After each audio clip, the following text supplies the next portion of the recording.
Well, it's finally happened. Anthony Davis is going to be a Los Angeles Laker. Big trade just completed on Saturday. He is going from the New Orleans Pelicans to the Lakers for a boatload of picks and players, headlined by Lonzo Ball, Brandon Ingram, Josh Hart, and of course that number 4 pick in next Thursday's draft. The Pelicans are going to draft Zion Williamson at number 1. We'll see what they do with that number 4 pick. This is a good deal for them. It sets them up well for the future. David Griffin did a good job in maximizing the amount of assets he was able to get for Anthony Davis. But obviously this has been percolating for a long time, many months. Davis wanted to be a Los Angeles Laker. LeBron James wanted that second star to join him in LA, and now he's got him. Of course, the Lakers still have a lot more work to do on their roster, but this was key in them potentially putting together a team for next season that can compete for a championship, especially with Golden State now very much in flux with the injuries to Kevin Durant and Klay Thompson. Seems wide open, and the Lakers are now in very good position to take that mantle. They've got more work to do. We'll see what they do with their salary cap space. Kemba Walker is a possibility to come in and play point guard. Possibly could LeBron James and Kyrie Irving get back together. That seems like a long shot, but anything's possible now for the Lakers. They were able to keep Kyle Kuzma, big important piece of their team that they did not want to include in that trade, so it's huge for them to get to keep him. But LeBron James, Anthony Davis, those are your building blocks for what they hope is a potential return to glory for the Los Angeles Lakers. Like that. I like that better, I think, than the first one. Ooh, look out below. Good to see him just healthy. Hayden on a step through, blocked away. KD got it, his second. Cannon on the run, protected it, not enough, and it never got to the rim. Okay, what's going on down there? Well, Anthony Davis. They had two guys that work well together, and then they get rid of. Becomes really important Absolutely. now because the numbers more shots. Yeah, numbers are so skewed in today's day and age. As Anthony Davis is up at the rim, he was 2 of 3 from 3, season high of 12 points on Saturday, and Davis underneath with a slam dunk. Holiday and Davis with a slam dunk, 4-point game. Miller trying to stay in front of Leonard. And AD comes over. Well timed for the block. Anybody can stop it? It'll be Danny Green, and he's going the other way with the charge. Pointed out, Nurse going with quickness right now to the defensive end. 3 doesn't go on the glass. OG gets pushed, and then Davis there. And a slam dunk. And so the timeout on cue. Holiday flicks it ahead. Johnson, great feed, and Davis with the position, flushes it down. King advantage with the flush. Down the other end, Davis will put it down. 24-20, Timberwolves. 21 assists already for the Timberwolves in this half. Teague has 11 of them. Down to 1 second, and Teague gets emphatically denied by Davis at the horn. Yeah, they've gotten off to a nice start with some big wins early in this season. Davis spins free for a two-hand jam. What is Orlando, 7 and 8 now? But only 2 since halftime. More for AD underneath. It's been a streaky season for New Orleans. As Davis slams it down, the Pelicans won their first 4, then lost their next 6. The breaking news is Anthony Davis headed to the Lakers. The Pelicans have traded AD for Lonzo Ball, Brandon Ingram, Josh Hart, and 3 first-round picks, including the 4th overall pick in Thursday's draft, as first reported by ESPN's Adrian Wojnarowski. So the Pelicans get a haul for Anthony Davis, who has 1 year remaining on his contract. And he is said to be testing free agency after next year. So the Lakers, where he has been reportedly wanting to be, will have a year to convince him to stick around with LeBron. So it's Anthony Davis to the Lakers for Lonzo Ball, Brandon Ingram, Josh Hart, and 3 first-round picks. Protections unknown at this moment, including, though, the number 4 pick in Thursday's draft. Well, Rob Pelinka got his man. Anthony Davis got what he wanted. But boy, did David Griffin get a haul in this trade. He's getting two guys who not that long ago were both number 2 overall picks in this draft in Lonzo Ball and Brandon Ingram. You got a guy in Josh Hart who's just an absolute winner that you can plug in anywhere. And then you got 3 first-round picks, one of them being the number 4 overall pick in this coming draft this coming week. So if I am a New Orleans Pelicans fan and you thought the world was caving in the past several months, you just made a hell of a deal. I'm excited to see Zion Williamson next to Lonzo Ball. I think that fit is absolutely perfect. Of course, the story ultimately is about the Lakers. Now you got LeBron, whole roster that now needs to get filled out. All right, so let's stay on the Lakers side of things because, as you mentioned, it's LeBron. They held on to Kyle Kuzma, so David Griffin the reports were that he really wanted Kyle Kuzma. Well, that got him 3 first-round picks, including the 4 pick on Thursday. So they've got Kuzma and LeBron and Anthony Davis, and probably anywhere between 28 and 32 million. As Bobby Marks said, that it all depends on whether or not AD decides to waive his $4 million trade bonus. So where do the Lakers go from here to round this out? Yeah, I mean, they can afford another big contract, a guy like Kemba Walker or a guy like Jimmy Butler, both of whom would fit in perfectly there. And then they're going for it. You got a big 3, and you're going for a title. I think it's going to be interesting. But we saw with the Golden State Warriors this year how important depth can be. One injury can change everything when you're a team without depth. And this is going to be a team without depth. The Lakers just completely mortgaged their future on this deal. And yet, to mortgage your future on a team that now has, 2 top 5 players in the NBA, you do that every time. But now what happens with the Celtics, since the Celtics didn't get Anthony Davis, and the reports are coming from Mark Stein at the New York Times that they refused to put Jason Tatum into the deal, and I do think that's what the Pelicans were trying to figure out. So how does this now impact everybody else, since this is the major and first domino to fall? Yeah, this is the first domino to fall. I mean, frankly, the first domino to fall in this offseason was probably Kevin Durant getting hurt in Game 5 of the NBA Finals. That changed the entire offseason. And then this is kind of the next big domino to fall. We'll see once free agency starts where all the other big ones do fall. But if you're Danny Ainge, you laid these grand plans for years. And things, as of a year ago, things were lining up perfectly. And yet now, it sounds like Kyrie Irving is probably gone. You don't get Anthony Davis, and you have a young core that's tantalizing in Jason Tatum and Jaylen Brown, but that's certainly not what Danny Ainge wanted to have as the top 2 future stars on this team. So Danny Ainge, I mean, thank God he doesn't have to worry about the uncertainty anymore. Like, that sort of uncertainty will give a man an ulcer. Mm-hmm. But, yeah, they still have a lot of assets moving forward.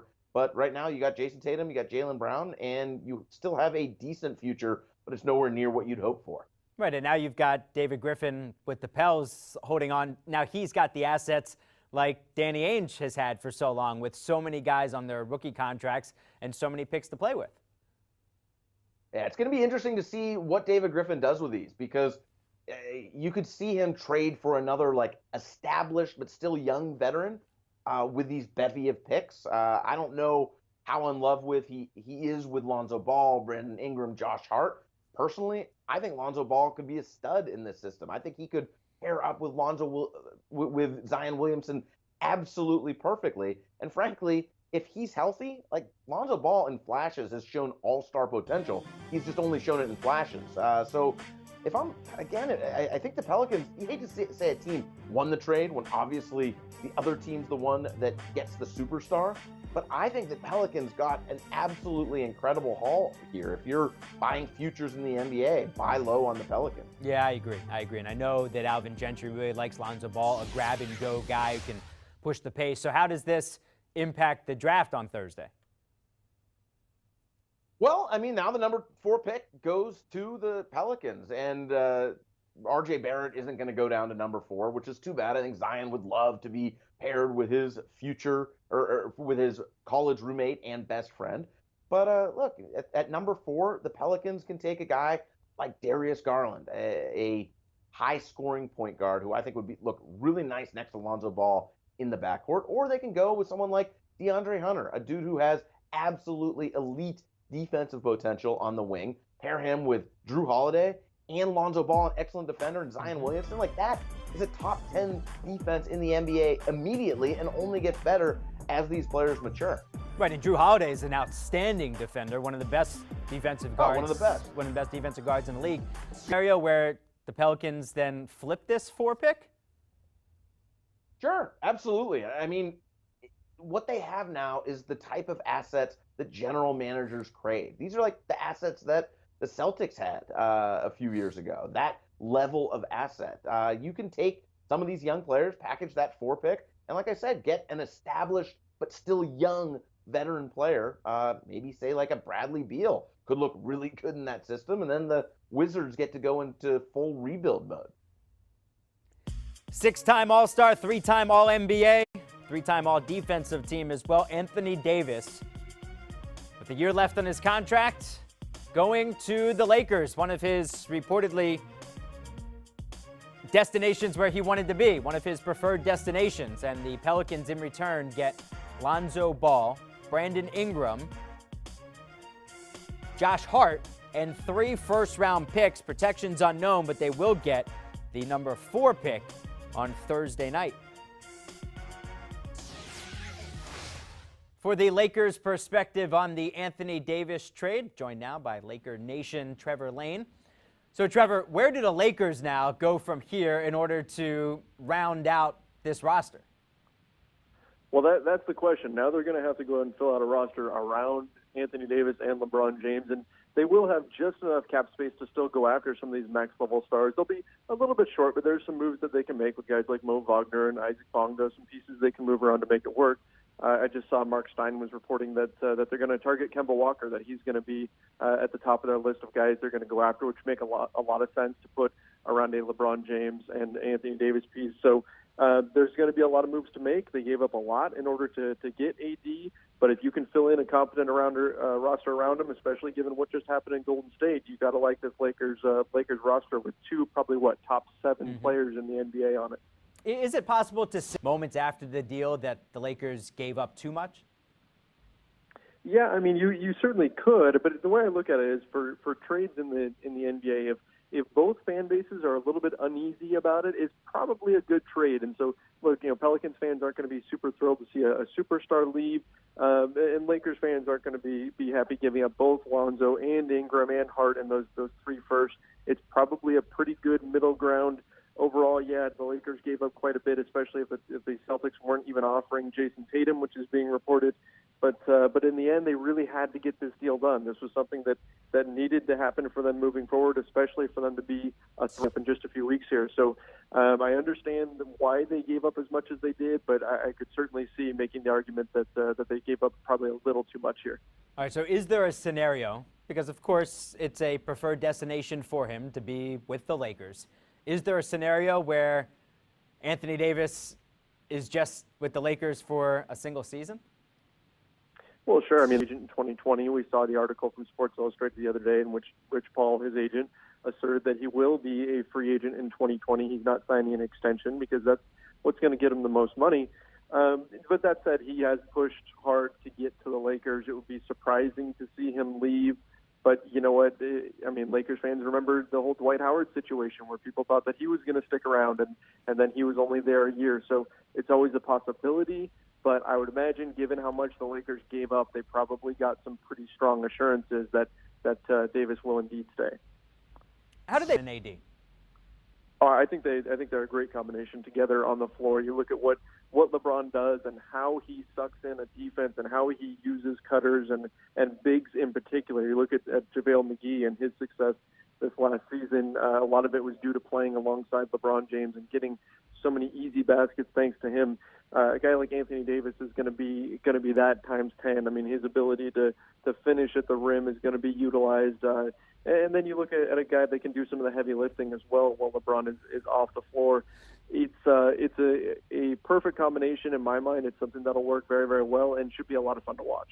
All right, so since you know the Lakers players so well, Brandon Ingram and Josh Hart, how do you think they fit in New Orleans?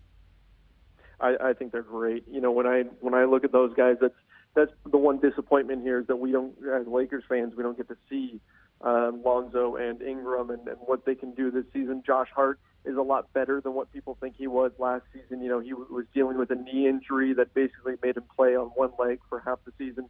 He's a very, very good shooter, much better than what you saw in the second half last season. And then Lonzo Ball and Brandon Ingram both have a ton of potential. Ingram showed that in the 4 or 5 weeks right before he went down with his injury. And, of course, Lonzo as well was playing at a high level right before he was hurt, too. These are guys that the Lakers are probably selling low on to an extent because they really do have a lot of untapped potential. And it wouldn't surprise me to see a breakout year from either of them this next season with the Pelicans. Interested to see what the pick protections are. Could you see this ending up as a situation where the Pelicans end up owning the Lakers like the Celtics owned the Nets for all those years? Yeah, I mean, that's the question here. What are the pick protections? It's going to be really interesting to see what that comes out to be. If they're unprotected, especially, it could be pretty difficult for the Lakers moving forward. But you got to figure this number 4 pick will probably be traded after it's selected. So I would imagine we're probably talking about, and this hasn't been reported yet, so I'm not sure, but we're probably talking about the pick this year and then the 2020 pick, and then after that it would be the 2022 pick because you can't send those picks back to back. So you figure for at least next season, the Lakers plan to have LeBron and Anthony Davis, so it probably won't be a super high pick. But that 2022 pick, assuming that's the one that does transfer, who knows what that could look like. So maybe it is something that comes back to bite them. I don't think it's to the extent of the Brooklyn Nets deal with the Celtics or anything, but maybe this does look bad in a few years. You never know. All right, he is Trevor Lane, Lakers Nation. Trevor, we appreciate it. Thank you. Thanks a lot.